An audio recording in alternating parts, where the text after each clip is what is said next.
আমরা তো চাঁদে মানুষ পাঠিয়েছি, এভারেস্টের চূড়ায় উঠে সেলফিও তুলেছি, এমনকি K2 এর মতো ভয়ঙ্কর শৃঙ্গও জয় করে ফেলেছি। হ্যাঁ, সবই হয়েছে। কিন্তু একটা পাহাড় আছে যা এভারেস্টের চেয়ে প্রায় 2500 মিটার খাটো, অথচ আজ পর্যন্ত কেউ এর চূড়া ছুঁতে পারেনি। কৈলাস পর্বত। ঠিক। কেন কৈলাস আজও অজেয়? আজকের আলোচনায় আমরা এই রহস্যের একটু গভীরে যাওয়ার চেষ্টা করব। আমাদের কাছে বেশ কিছু সোর্স আছে, কিছু পৌরাণিক কাহিনী, পর্বতারোহীদের ডায়েরি, এমনকি কিছু বেশ বিতর্কিত বৈজ্ঞানিক থিসিসও। একদম, চলুন দেখি সব মিলিয়ে এই পাহাড়কে ঘিরে এত রহস্যের জট আখির কেন। আচ্ছা, কৈলাসকে তো শুধু একটা পাহাড় ভাবলে ভুল হবে, তাই না? অবশ্যই, এটা আসলে একটা কমপ্লিট প্যাকেজ। ভূগোল, বিশ্বাস, রহস্য আর সায়েন্স ফিকশন সব এসে এক জায়গায় মিলেছে। বাহ! দেখতে বোঝার চেষ্টা করব কোনটা বাস্তব, কোনটা বিশ্বাস আর কোনটা হয়তো নিছকই কল্পনা। আমাদের উদ্দেশ্য হলো এই সব তথ্য ঘেঁটে কৈলাসের আসল পরিচয়টা খুঁজে বের করা। তাহলে চলুন শুরু করা যাক এর অদ্ভুত গড়ন দিয়ে।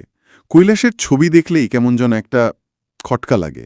ঠিক, স্বাভাবিক মনে হয় না। একদম মনে হয় না যে এটা প্রকৃতির খামখেয়ালিপনায় তৈরি, বরং মনে হয় কোনো এক নিখুঁত স্থপতি যেন স্কেল আর কম্পাস নিয়ে বসে এর ডিজাইন করেছেন। 4টে দিক, উত্তর, দক্ষিণ, পূর্ব, পশ্চিম, কিভাবে এত নিখুঁতভাবে সমানুপাতিক হতে পারে?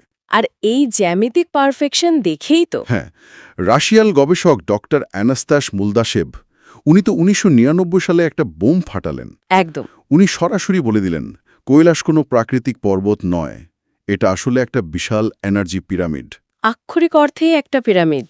হ্যাঁ, যা হাজার হাজার বছর আগে কোনো উন্নত সভ্যতা বা ভিন্ন গ্রহের প্রাণীরা তৈরি করে গেছে।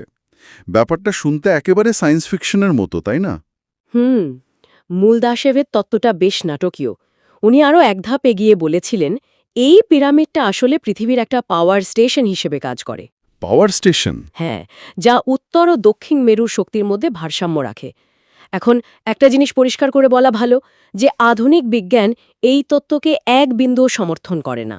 আচ্ছা। এর পক্ষে কোনো প্রমাণ নেই, কিন্তু কৈলাসের গঠনটাই এতটা অদ্ভুত যে এ ধরনের কল্পনাকে উস্কে দেয়। এর সাথে যখন স্থানীয় কিংবদন্তি যোগ হয়, যেমন রাতে কৈলাসের ভেতর থেকে নাকি ওম ধ্বনির মতো এক ধরনের গভীর শব্দ ভেসে আসে, তখন তো রহস্যটা আরও জমে ওঠে। এই সায়েন্স ফিকশনের মতো তত্ত্বগুলো একদিকে যেমন আকর্ষণীয়, তেমনি কৈলাসের আসল শক্তিটা কিন্তু লুকিয়ে আছে মানুষের বিশ্বাসে। নিঃসন্দেহে।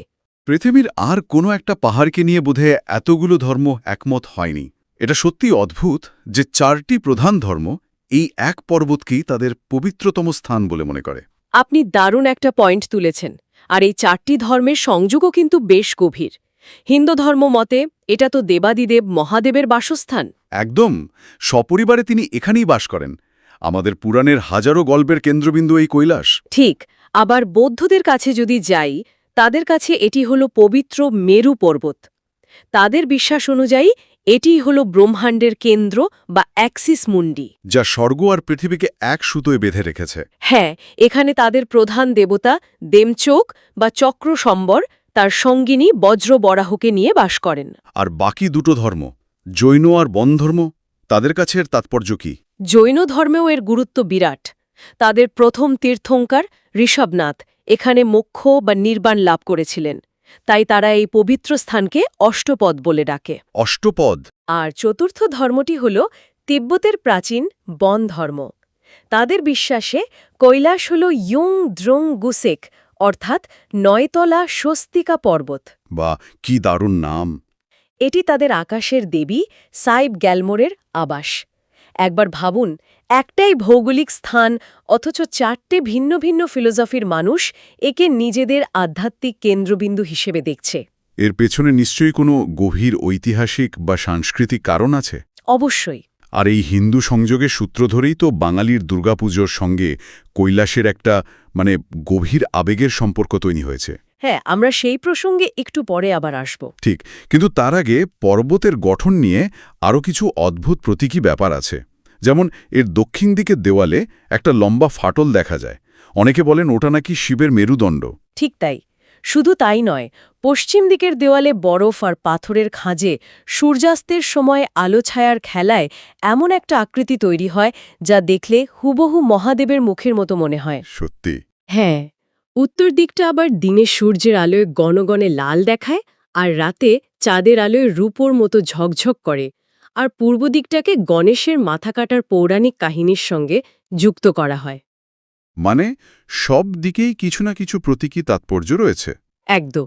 আর এই তাৎপর্য শুধু পর্বতেই সীমাবদ্ধ নেই, এর ঠিক নিচে থাকা দুটো হ্রদও এই রহস্যের একটা বড় অংশ। মানস সরোবর আর রাক্ষসতাল, আমার সবসময় এটা অদ্ভুত লেগেছে। প্রকৃতির দুটো সম্পূর্ণ বিপরীত রূপ, একটা পবিত্র আর একটা অশুভ, একদম পাশাপাশি তৈরি হলো কি করে? এর পেছনে কি কোনো ভূতাত্ত্বিক ব্যাখ্যা আছে, নাকি পুরোটাই মানুষের বিশ্বাসের আরোপ?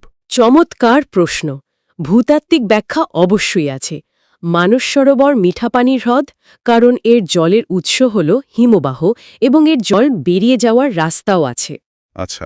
অন্যদিকে রাক্ষসতাল হল নোনা জলের হ্রদ, কারণ এটি একটি বদ্ধ জলাশয়, মানে এন্ডোরেক বেসিন, যেখানে জল এসে জমে কিন্তু বেরোতে পারে না, তাই বাষ্পীভবনের ফলে লবণাক্ততা বেড়ে যায়। ও, এই ব্যাপার। কিন্তু মানুষ এই প্রাকৃতিক ঘটনাকে নিজের মতো করে ব্যাখ্যা করেছে। তারা মানস সরোবরকে দেখেছে পবিত্রতা, শান্তি আর পজিটিভ শক্তির প্রতীক হিসাবে, আর রাক্ষসতালকে দেখেছে অশুভ, অন্ধকার আর নেগেটিভ শক্তির প্রতীক হিসাবে। দুটো হ্রদ যেন মানব মনের ভেতরকার ভালো আর মন্দের দ্বন্দ্বের এক বিশাল আয়না। একদম। আর এই পুরো এলাকাকে ঘিরেই তো রয়েছে সেই বিখ্যাত 52 কিলোমিটারের পরিক্রমা। লক্ষ লক্ষ মানুষ প্রতি বছর এই কঠিন পথ পায়ে হেঁটে পার হন। হ্যাঁ, এখানেও একটা মজার ব্যাপার আছে। কোনটা? হিন্দু আর বৌদ্ধরা পরিক্রমা করেন ঘড়ির কাঁটার দিকে, মানে ক্লকওয়াইজ, আর বন ধর্মের অনুসারীরা ঠিক তার উল্টো দিকে, অ্যান্টি ক্লকওয়াইজ। তাদের বিশ্বাস যে এই পথ একবার সম্পূর্ণ করতে পারলে জীবনের সব পাপ ধুয়ে যায়, তাই তো? হ্যাঁ, আর পরিক্রমার এই ভিন্ন ভিন্ন দিক নিয়ে আপনার আগের পয়েন্টটা ভাবুন। একই পথে দুই দল মানুষ বিপরীত দিক থেকে আসছে, এটা যেন আবারও সেই বিশ্বাসের ভিন্নতার প্রতীক। অর্থাৎ একদল যাচ্ছে ডাইনে তো আরেক দল বাঁয়ে। রাস্তায় তো বেশ একটা জট লেগে যাওয়ার কথা। তা বটে। আচ্ছা, এবার আসা যাক সেই প্রসঙ্গে যা দিয়ে আমরা শুরু করেছিলাম। কৈলাস এত পবিত্র, কিন্তু পর্বতারোহীরা তো সহজে কিছু ছাড়ার পাত্র নন। তারা কেন এটা জয় করতে পারলেন না? এই নিয়ে যে গল্পগুলো শোনা যায় সেগুলো তো আরও অবিশ্বাস্য। এখানেই কৈলাসের রহস্য সবচেয়ে ঘনীভূত। এমন অনেক অদ্ভুত অভিজ্ঞতার কথা শোনা যায় যার কোনো যুক্তিসঙ্গত ব্যাখ্যা নেই। যেমন স্থানীয়দের মধ্যে একটা বিশ্বাস খুব প্রচলিত, কৈলাসের চূড়ার কাছাকাছি গেলে নাকি সময় খুব দ্রুত চলে। এক মিনিট, এটা তো কোনো সায়েন্স ফিকশন সিনেমার মতো শোনাচ্ছে। চুল নোখ নাকি অস্বাভাবিক দ্রুত গতিতে বাড়তে শুরু করে? হ্যাঁ, এরকমই লোককথা। এর পক্ষে কি কোনো প্রমাণ আছে, নাকি এটা পুরোপুরি স্থানীয়দের বানানো গল্প? দেখুন, কোনো বৈজ্ঞানিক প্রমাণ নেই। এটাকে র্যাপিড এজিং বলা হয় এবং এটা মূলত লোককথারই অংশ। তবে এর পেছনে একটা মনস্তাত্ত্বিক ব্যাখ্যা থাকতে পারে। কিরকম? চরম উচ্চতায় অক্সিজেনের অভাবে মানুষের মস্তিষ্কে হ্যালুসিনেশন বা সময়ের অনুভূতিতে গড়বড় হতে পারে। একই রকম ব্যাখ্যা কম্পাসের অকার্যকারিতার ক্ষেত্রেও দেওয়া হয়। ও, কম্পাসও কাজ করে না? অনেকে বলেন কৈলাসের পাথরে উচ্চমাত্রায় চৌম্বকীয় খনিজ পদার্থ থাকায় কম্পাসের কাঁটা এলোমেলো দিক দেখায়। কিন্তু এই সব ব্যাখ্যা ছাপিয়েও বিশ্বাস আর রহস্যটাই বড় হয়ে ওঠে। যেমন সূর্যাস্তের সময়ে পর্বতের গায়ে আলো ছায়ায় যে বিশাল স্বস্তিক চিহ্ন ফুটে ওঠে, তার ব্যাখ্যা কি? তাই তো। আর অভিযানগুলোর কি হলো? সেগুলো কেন ব্যর্থ হলো? ইতিহাসে বেশ কয়েকবার চেষ্টা হয়েছে, আর প্রতিবারই তা অদ্ভুতভাবে ব্যর্থ হয়েছে। ১৯২৬ সালে কর্নেল উইলসন। হ্যাঁ, উনি তো ভয়াবহ তুষার ঝড়ের কারণে মাঝপথ থেকে ফিরে আসতে বাধ্য হন। ঠিক। তারপর ১৯৩৬ সালে অস্ট্রিয়ান পর্বতারোহী হারবার্ট ট্রিচি যখন আরোহণের জন্য প্রায় প্রস্তুত, তখন এক তিব্বতী লামা তাকে শান্তভাবে বলেন, মহাশয়, কেবল পাপহীন আত্মাই কৈলাসের চূড়ায় উঠতে পারে। আপনি কি নিজেকে পাপহীন মনে করেন? বাপরে, এই এক প্রশ্নেই তো। ট্রিচির সবাত্মবিশ্বাস চুরমার হয়ে যায় এবং তিনি অভিযান বাতিল করে ফিরে যান। এ তো প্রায় সিনেমার দৃশ্য। আর কিংবদন্তি পর্বতারোহী রাইনহোল্ড মেসনার, তিনি তো কোনো বাধাই মানতেন না। রাইনহোল্ড মেসনার, যিনি ৮,০০০ই ১৪টি শৃঙ্গের সবগুলোই জয় করেছেন, তিনিও কৈলাস আরোহণের অনুমতি পেয়েছিলেন, কিন্তু তিনি শেষ মুহূর্তে পিছিয়ে আসেন। কেন? তিনি বলেছিলেন, আমরা যদি এই পাহাড়টা জয় করে ফেলি তাহলে আমরা মানুষের মনের খুব গুরুত্বপূর্ণ কিছু একটা কেড়ে নেব। কোটি কোটি মানুষের বিশ্বাসের প্রতি শ্রদ্ধা জানিয়ে তিনি চেষ্টা করেননি। দারুণ একটা কথা। তবে সবচেয়ে রহস্যময় ঘটনাটা ঘটে ১৯৯৮ সালে। সেটা কি? শোনা যায় ৪ জন চীনা পর্বতারোহী গোপনে আরোহণের চেষ্টা করেন এবং চূড়ার কাছাকাছি পৌঁছেও যান, কিন্তু এর পরের কয়েক বছরের মধ্যে তারা প্রত্যেকেই রহস্যজনকভাবে মারা যান। বলেন কি? এরপর থেকেই চীনা সরকার কৈলাস আরোহণ আইন করে পুরোপুরি নিষিদ্ধ করে দেয়। একটা নিষিদ্ধ পর্বতশৃঙ্গ, এই ধারণাটাই তো কিংবদন্তির জন্ম দেয়। আর এই ধরনের নিষিদ্ধ জায়গার সঙ্গেই তো লুকিয়ে থাকা গোপন রাজ্যের ধারণা জড়িয়ে থাকে, তাই না? যেমন ধরুন শ্যামভালা বা জ্ঞানগঞ্জ। একদম ঠিক। কৈলাসের রহস্যের সঙ্গে শ্যামভালার ধারণা ওতপ্রোতভাবে জড়িত। হিন্দু ও বৌদ্ধ পুরাণে শ্যামভালা হল এমন এক গোপন রাজ্য যা সাধারণ মানুষের চোখের আড়ালে হিমালয়ের গভীরে কোথাও লুকিয়ে আছে। বলা হয় এখানে কেবল শুদ্ধাত্মারাই প্রবেশ করতে পারে। হ্যাঁ, বৌদ্ধ ধর্ম মতে শ্যামভালা হল সেই আধ্যাত্মিক রাজ্য যেখানে কালচক্র সম্রাট বাস করেন। তিনি সময়ের নিয়ন্ত্রক এবং ভবিষ্যতে যখন পৃথিবীতে অধর্ম বেড়ে যাবে তখন তিনি এখান থেকেই বেরিয়ে এসে ধর্ম প্রতিষ্ঠা করবেন। এই প্রাচীন ধারণাটা কিন্তু আজকের দিনেও দারুণভাবে প্রাসঙ্গিক। মার্ভেলের ডক্টর স্ট্রেঞ্জ সিনেমায় যে কামার-তাজের কথা বলা হয়েছে তার মূল অনুপ্রেরণা কিন্তু এই শ্যামভালা। ঠিক। এমনকি সম্প্রতি মুক্তি পাওয়া ভারতীয় সিনেমা কালকি 2898 এডি এর পুরো গল্পটাই তো এই জ্ঞানগঞ্জ বা শ্যামভালার রহস্যকে কেন্দ্র করে তৈরি। পপ কালচার যেন এই প্রাচীন রহস্যকে নতুন প্রজন্মের কাছে পৌঁছে দিচ্ছে। শ্যামভালার সম্ভাব্য অবস্থান নিয়েও অনেক তত্ত্ব আছে। কেউ বলেন এটা কৈলাসের ভেতরেই কোনো গোপন গুহায়, কেউ বলেন তিব্বতের সুতলেজ উপত্যকায়। আবার কারোর মতে এর অবস্থান গোবি মরুভূমির নিচে। ঠিক। তবে এই প্রসঙ্গে চতুর্দশ দলাই লামার একটা কথা খুব গুরুত্বপূর্ণ। তিনি বলেছিলেন শ্যামভালা হয়তো কোনো ভৌগোলিক জায়গা নয়, এটা আমাদের প্রত্যেকের ভেতরে থাকা আলো আর অন্ধকারের, ভালো আর মন্দের যুদ্ধের একটা প্রতীক। বাহ! তার মানে এই যে এত রহস্য, এত কিংবদন্তি, এর সবই কি আসলে বাইরের কোনো জায়গার খোঁজ নয়, বরং মানুষের ভেতরের ভালো মন্দের চিরন্তন দ্বন্দ্ব বোঝার একটা প্রচেষ্টা? হতেই পারে। এটা তো পুরো ব্যাপারটাকে একটা নতুন দৃষ্টিকোণ থেকে দেখতে সাহায্য করে। আর এই ভেতরের অনুভূতির কথাই যদি ওঠে, তাহলে এবার বাঙালির আবেগের সেই জায়গাটায় ফেরা যাক যা আমরা আগে উল্লেখ করেছিলাম। আছে। উমার শ্বশুরবাড়ি। ঠিক তাই।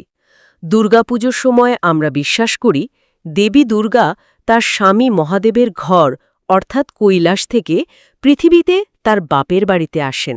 এই কদিন উৎসবের পর প্রতিমা বিসর্জনের মধ্য দিয়ে তিনি আবার কৈলাসে ফিরে যান। বাঙালির কাছে কৈলাস তাই শুধু একটা বরফে ঢাকা পাহাড় নয়, ওটা উমার শ্বশুরবাড়ি, একটা আত্মীয়তার জায়গা। ঠিক তাই। এটা আমাদের কাছে কোনো দূর আকাশের রহস্যময় স্থান নয়, বরং একটা চেনা ঠিকানা। বিজয়া দশমীর সময় যখন আমরা বলি আসছে বছর আবার হবে, তখন আমরা আসলে দেবী দুর্গাকে কৈলাসে তার ঘরে ভালোভাবে ফিরে যাওয়ারই কামনা করি। এই বিশ্বাস কৈলাসকে আমাদের সংস্কৃতি আর পরিচয়ের একটা অবিচ্ছেদ্য অংশ করে তুলেছে। একদম।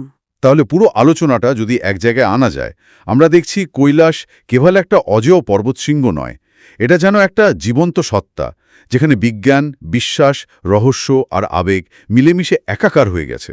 বিজ্ঞান হয়তো কম্পাসের গোলযোগ বা আলো ছায়ার খেলার একটা ব্যাখ্যা দেওয়ার চেষ্টা করে, কিন্তু বিশ্বাস সেই ব্যাখ্যার ধার ধারে না। এখানেই কৈলাসের আসল শক্তি। এর আকর্ষণটা চূড়ায় পৌঁছনোর মধ্যে নেই, বরং এর রহস্যের প্রতি মানুষের চিরন্তন কৌতূহলের মধ্যে রয়েছে। কৈলাস আমাদের শেখায় যে পৃথিবীতে এমন কিছু জিনিস আছে যা জয়ের জন্য নয়, বরং শ্রদ্ধা করার জন্য। চূড়ায় পৌঁছনো গেল কি না, তার চেয়েও বড় হয়ে উঠেছে মানুষের মনের ভেতরে এর অবস্থান। একদম। এই বিশ্বাস আর রহস্যের সঙ্গমই কৈলাসকে পৃথিবীর সবচেয়ে অনন্য স্থানগুলোর একটি করে তুলেছে। আলোচনা শেষ করার আগে শ্রোতাদের জন্য একটা প্রশ্ন রেখে যেতে চাই। কৈলাসের আসল রহস্যটা কি? পর্বতের পাথরের গভীরে লুকিয়ে আছে, নাকি এটা আসলে আমাদের প্রত্যেকের ভেতরে থাকা আলো আর অন্ধকারের সেই চিরন্তন যুদ্ধেরই এক বিশাল প্রতীক যা আমরা বাইরে খুঁজে বেড়াচ্ছি?